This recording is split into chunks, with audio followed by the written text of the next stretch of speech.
ఇంకోటి సార్ తెలంగాణ ప్రభుత్వం కూడా కులాల వారీగా ఒక నివేదిక కూడా బయటకు వదిలింది.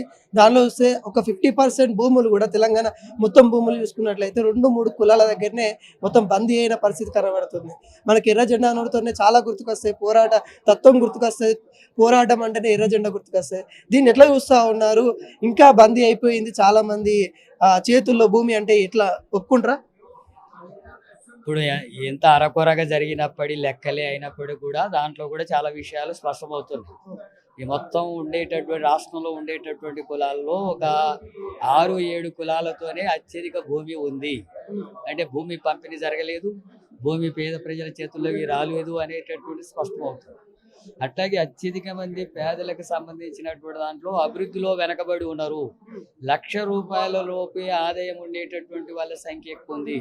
అట్లాగే ఎక్కువ కులాలు వెనకబడి ఉన్నాయి. అంటే ఎక్కువ కులాల సంఖ్యగా చూసినప్పుడు అత్యధిక కులాలు వెనకబడి ఉన్నాయి అన్ని రంగాల్లో. అది విద్యలో కావచ్చు, అభివృద్ధిలో కావచ్చు, అట్లాగే ఉద్యోగ అవకాశాల్లో కావచ్చు, సంపదలో కావచ్చు, పంపిణీ జరగడం లేదు.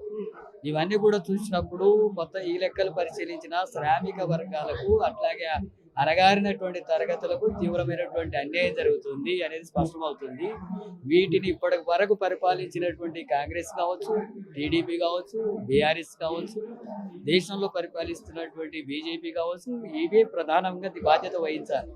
ఇంతకాలంలో కూడా ఈ అభివృద్ధిని అన్ని ఫలాలు అందరికి అందుబాటులోకి తీసుకురాకుండా అణగారిన కులాలకు కనీస హక్కులు, ఆస్తి హక్కు, భూమి హక్కులు లేకుండా ఇల్లు కూడా లేని వాళ్ళ సంఖ్య అత్యధికం. అట్లాగే బాత్రూమ్లు కూడా లేని వాళ్ళ సంఖ్య ఆదివాసులు అత్యధికం అని చెప్పి ఈ లెక్కలు తెలియజేస్తున్నాయి. మరి ఏం చేశారు? ఏం పరిపాలన చేశారు? ఎక్కడ పోయింది మొత్తం దేశ సంపద, రాష్ట్ర సంపద అంతా కూడా ఎవరికి పంపిణీ జరుగుతుంది? 10 మంది చేతుల్లో సంపద, రాష్ట్ర సంపద అంతా కూడా పోగవుతుంటే అత్యధిక శ్రామిక వర్గాలకు చేతుల్లో కనీసం 10-20 వేల వేతనం కూడా లేనటువంటి దుస్థితిలో పడిపోతుంది.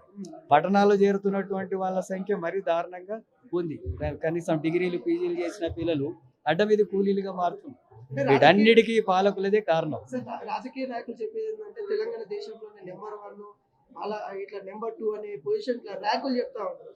కానీ ఇక్కడ చూస్తే ఆ నెంబర్ 1, నెంబర్ 2 కూడా కొన్ని అగ్రకులాల వారికి అనే ఉన్నట్టు కూడా కనబడతా ఉంది. ఎట్లా వస్తుంది? అవన్నీ కూడా రాష్ట్ర సంపదను కొద్దిమంది చేతుల్లో పోగైతే వాళ్ళ సంపదను కూడా పంపిణీ చేసి ప్రజలంతా అభివృద్ధి జరిగినట్టుగా, రాష్ట్రం అభివృద్ధి చెందినట్టుగా చెప్తున్నారు. రాష్ట్రంలో ఉన్న అట్టడుగు ఆదివాసీలు, దళిత గిరిజన బలహీన వర్గాలు, అట్లాగే అగ్ని కులాల్లోని పేదలు, వాళ్ళకి సంబంధించిన ఆర్థిక పరిస్థితి ఏంటి, విద్య ఏంటి, వైద్యం ఏంటి, ఉపాధి అవకాశాలు ఏంటి, సొంత ఇల్లు ఉందా లేదా, కనీస సౌకర్యాలు అమలు జరుగుతున్నాయా లేదా అనే విషయాలు చూసినప్పుడు వాటన్నిటిలో అత్యధిక జనాభా 100కి 80% జనాభా వెనకబడి ఉంది. ఆ వెనకబడటానికంతా కూడా ఈ దోపిడీ వర్గాలు పాలన కొనసాగడమే.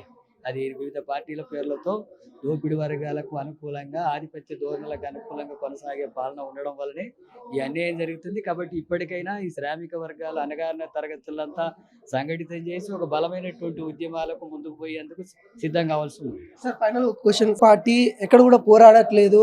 అధికారంలో ఉన్న కాంగ్రెస్ పార్టీకి ఒక తొత్తులేగా పనిచేస్తూ ఉంది. ఎందుకంటే ఖమ్మం విషయం కావచ్చు, ఇంకా వేరే విషయాలు కావచ్చు, చాలా వరకు ప్రశ్నించే తత్వం ఉన్నా కానీ ప్రశ్నించక మానకుండా అట్లా పక్కకున్న పరిస్థితి కనపడతా ఉంది అన్నట్టుగా ఆరోపణలు వస్తూ ఉన్నాయి మీ పార్టీ పైన. ఎట్లా చూస్తూ ఉన్నది? సిపిఎం పార్టీ కాంగ్రెస్తో ఎలాంటి పొత్తు కానీ సర్దుబాటు కూడా లేదు. ఎన్నికల్లో కూడా మేము వేరేగా పోటీ చేసాం, వాళ్ళు వేరుగా చేశారు. సిపిఐ, సిపిఎం కలిసి చేసే, కాంగ్రెస్ కలిసి చేసాయి కానీ సిపిఎం ఒంటరిగానే మొన్న ఎన్నికల్లో వివరించింది. అట్లాగే మన జరిగినటువంటి ఖమ్మం జిల్లాలో ఇళ్ల స్థలాల పోరాటంలో మొట్టమొదటగా అక్కడ పోయి అడ్డుకొని అరెస్ట్ అయిందే సిపిఎం నాయకులు. సిపిఎం నాయకులే పోయి ఆ గుడిసెలు కూలుస్తుంటే ఇప్పుడు అడ్డం పడ్డారు, అరెస్టులు అయ్యారు. ఆ తర్వాత వాళ్ళు జరిగేటటువంటి ఆందోళనలో కూడా పూర్తిగా ఉన్నారు. కాబట్టి ఆరోపణలు కాదు. అట్లాగే మొత్తం రాష్ట్రంలో జరుగుతున్నటువంటి ప్రజా వ్యతిరేకమైన విధానాల మీద ఆశా వర్కర్లు, అంగన్వాడీ టీచర్స్, ఇప్పుడు ఆర్టిజన్స్ సమస్యల మీద, అట్లాగే భూ సమస్యల మీద, రైతుల సమస్యల మీద, అట్లాగే నిరుద్యోగుల సమస్యల మీద సిపిఎం పార్టీ ఆందోళన చేస్తుంది. సిపిఎం నాయకుల్ని, కార్యకర్తల్ని, ప్రజా సంఘాల నాయకుల్ని అరెస్టు చేసి నిర్బంధాలు చేస్తున్నటువంటి పరిస్థితి ఉంది. వాటన్నిటికీ వ్యతిరేకంగా పోరాడతాం. భవిష్యత్తులో ఇంకా ఉధృతమైనటువంటి పోరాటాలకు ముందుకు సాగుతాం.